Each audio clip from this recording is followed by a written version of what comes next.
And who is that? Terence Crawford. That's it. You know, I'm 41-0 for a reason. You gotta have 4 arms. I know. I know. And 6 eyes. Our job is to line it up. And us fighters, we're warriors. We always want to fight the best. Floyd Mayweather sends a warning to Crawford as the heated debate over who would win stays up emotions. Floyd makes it clear this warning is a reminder not to chase something that may never exist.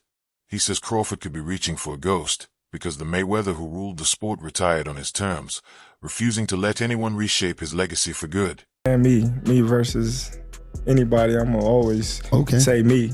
Okay. Come on now. Floyd told Smith that boxing isn't only about who seems stronger today. It's about who commanded the moment when everything counted. And in Floyd's view, Crawford entering his mid-30s arrives too late to chase a fight that should have happened back when it promised the biggest excitement for fans. Who do you think wins in a fight, you or Prime Floyd? Me.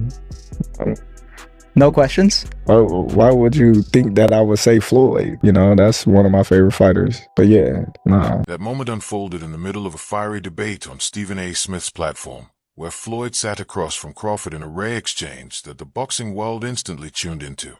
Mayweather stayed composed, though the impact of his words carried weight. He essentially told Crawford, "You may win all you want. You may even beat the fighters I never faced, but you're still not changing my legacy." And with that statement, Floyd kept the focus on his own era, while at the same time nudging Crawford for showing up far too late to ever share a real ring with him today. I don't want to lose. I don't want to lose because now society has shaped things to where if a fighter lose, they talk so bad about, oh, he's a bum. I knew he was overrated. Oh, y'all hyped him up, and now they got to hear it. But back in the day, they didn't have social media. You know what I mean? So all that wasn't in their face. But this isn't just about two fighters circling around a disagreement. It's about how fans, fighters, and analysts are stepping into their corners as the conversation grows louder. Even current fighters like Ryan Garcia have slipped into the storyline, adding their own spark to the moment. Garcia, who's never been shy about speaking his truth, aimed sharp comments at Mayweather during a recent segment on Ring Magazine's Inside the Ring. When LaShawn McCoy, the former NFL running back, claimed nobody had ever shifted the game quite like Floyd Mayweather, Garcia jumped in with, "In a bad way." In a bad way, Garcia insisted that Floyd didn't only master boxing inside the ropes, he mastered the rhythm of timing. He said Floyd picked opponents when the moment best favored him, waiting until names like Pacquiao or Cardo drifted past the hottest stretch of their prime. He never fought anybody truly in their prime. Prime after junior lightweight, Garcia said, arguing that Floyd's spotless resume came more from flawless matchmaking than flawless fighting. And to Garcia, that's where boxing lost its path, because after Floyd, everyone guarded the O instead of chasing the hardest fights. Everybody acting like Bud is the second coming of Mayweather. Y'all got the game fucked up. Mayweather actually didn't get hit. Bud gets hit by dudes that, like, who on Bud's resume is an equivalent of someone on Floyd's resume? So that's it right there. You know what I'm saying? Like, Floyd not getting hit by elites, Bud getting hit by non-elites, and somehow y'all think Canelo not about to touch him. That's where Max Kellerman steps in with his own angle. A familiar sharp voice in boxing media breaking down why Crawford might actually hold a stronger legacy claim than Floyd, depending on how you choose to view it. Floyd picked his moments and selected opponents carefully, especially after leaving lightweight, Kellerman explained. So even though his resume is packed with names, people remember he didn't want certain fights at certain times. Crawford, as we all saw, even though his resume is thinner in some ways, wanted every challenge the entire way. And to many fans, that difference still carries real weight in the minds of those who follow boxing. Floyd versus Triple G. Listen, man, Floyd didn't fight him, and Floyd is an all-time great. But what a missed opportunity. You got Crawford going from 135 and talking about fighting Canelo at 168. It's kind of the same. And that's the sticking point. Resume versus intent. Mayweather's resume is loaded with names. De La Hoya, Pacquiao, Cotto, Hatton, Marquez, Mosley, Gotti, Corrals, and more. But critics like Garcia and Kellerman argue that timing softens the shine. Pacquiao was older and slowing by 2015. Mosley was 38 after a long layoff. Cardo had already absorbed heavy punishment in his career. And Canelo was pushed into a catchweight at just 23.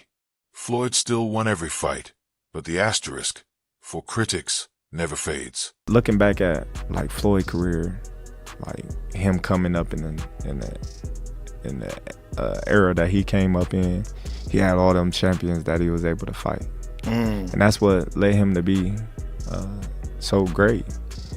You know, because he fought the most champions, beat the most champions. You know, got the most money for beating the most champions. So it's just like, man, he had this guy. On the flip side, Crawford's list of names isn't as long, but the energy behind them feels different. He never cared about timing. He took on Sean Porter when Porter was still a tough challenge for anyone. He dismantled Errol Spence at 35 years old, and he stunned the world by beating Canelo Alvarez at super middleweight. Crawford's issue was never avoiding fights. It was that promoters and networks avoided him. As a high-risk, low-reward fighter with top rank, Crawford spent years chasing marquee fights that never came. By the time he finally beat Spence, he was already deep into his 30s. We knew Crawford is a great fighter, and I did what I supposed to do, right? I tried for every way, and I trained really hard, and he deserved all the credit. No, I try my best tonight, and I just cannot figure out the style. Was it something specific, the movement or his speed? Now he's 38 unbeaten at 42-0, holding undisputed titles across 3 weight divisions with a list of scalps that includes names like Gamboa, Postol, Jeff Horn, Porter, Spence, and Alvarez. But compared to Mayweather's 50, the numbers tilt toward Floyd. 8 fewer wins might not look huge, but in the legacy game, every number matters. Still, Crawford holds one card Floyd never played, stepping toward a 6th weight class. If he drops down to middleweight and captures a belt, he'll have done something Mayweather never tried. Floyd stopped at 154, and while he made plenty of history there, he never pursued 6 divisions. Crawford's drive to keep chasing bigger and bigger challenges might be what shifts the conversation. Floyd had a lot of craft that mimicked some of the things that Sugar Ray did. So does Terence. And Terence is psychologically a latter-day Sugar Ray Robinson. He has the same kind of capacity to be charming and then in the next 30 seconds to turn on his fire. And that, I think, is part of what he's going to take into the ring against Canelo. The timing of their eras adds another fascinating layer. Crawford captured his first world title in 2014, just a year before Floyd defeated Pacquiao, and then Andre Berto to close out his run. The overlap was brief, but it existed. If Floyd had stayed active, the fight might have been possible. But by then, Mayweather was already guarding his legacy, not chasing it. And that's exactly what Floyd was saying on Stephen A. Smith's show. Don't ask me now. If it was going to happen, it would have been when the money was highest and the hype was at its peak. That moment is gone, and so are the what ifs. Crawford's victories today don't pull Floyd back into the ring retroactively. Funny thing about it is Terence has been the only other guy that people can say he always figures it out. Yeah, you know? Yeah, that's true. But you gotta have an OG somewhere. Anybody else? Yeah. There's an OG somewhere. Somebody gotta pioneer it, right? Yeah, you gotta. There's an OG you can't outfigure out somewhere, and I just believe Floyd is that OG you can't outfigure out. That doesn't stop fans from imagining the showdown. Mayweather at 147 was a defensive genius, almost impossible to hit clean, breaking opponents down round after round. He went 12-0 at welterweight from 28 to 38, dominating that division for a full decade. Crawford at 147 was explosive, a switch hitter with finishing power and a natural, fierce streak. He went 8-0 in 5 years, ending most of those fights decisively. His taller, longer, and more adaptable in stance and style, giving him tools that make the matchup endlessly fascinating. But were you surprised that, Crawford wasn't running from him? He was very confident that he could stand there and trade, a lot of times with Canelo. Crawford fought a brilliant fight. He fought a brilliant fight. He stayed at the right range. He didn't engage with Canelo when Canelo was trying to get him to engage with him. And he took control of the fight. He did what he wanted to do. In a mythical matchup, Crawford's size and aggression would have pushed Floyd's defense in ways few ever could. Some fans liken it to Paul Williams, another tall, high-volume welterweight, who was considered a nightmare for Floyd, which is partly why that fight never came together. Add Crawford's adaptability and southpaw power into the mix. Suddenly, it becomes clear why many believe Floyd might finally have faced a challenge that forced him to sweat to protect his perfect record.